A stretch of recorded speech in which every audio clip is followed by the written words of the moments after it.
నమస్కారం. ఈటీవీ 360కి స్వాగతం. ముందుగా ప్రధాన అంశాలు.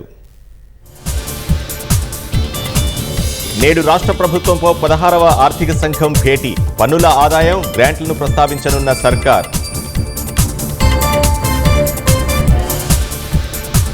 జీవిత ఆరోగ్య బీమాలపై జీఎస్టీ తగ్గించాల్సిందేనన్న తెలుగు రాష్ట్రాలు.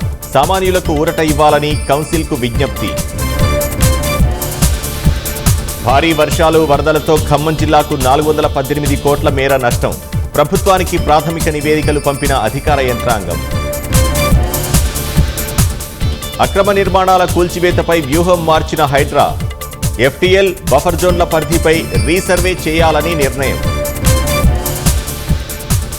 సహజ వనరులను పరిరక్షించడంలో ఆయనే ఒక సైన్యం. 15 ఏళ్లుగా ఫోరం ఫర్ గుడ్ గవర్నెన్స్ ద్వారా పద్మనాభరెడ్డి పోరాటం. దేశంలో మంకీపాక్స్ కేసు క్లేడ్ 2 రకంగా నిర్ధారణ. ఏమాత్రం ఆందోళన అవసరం లేదన్న కేంద్ర ఆరోగ్య శాఖ. భారత్, యుఏఈ మధ్య కుదిరిన 4 ఒప్పందాలు. ఇంధన రంగంలో పరస్పర సహకారానికి ఇరు దేశాల నిర్ణయం. కొత్త ఉత్పత్తులను విడుదల చేసిన టెక్ దిగ్గజం యాపిల్. ప్రత్యేక ఆకర్షణగా నిలిచిన ఐఫోన్ 16 సిరీస్ ఫోన్లు.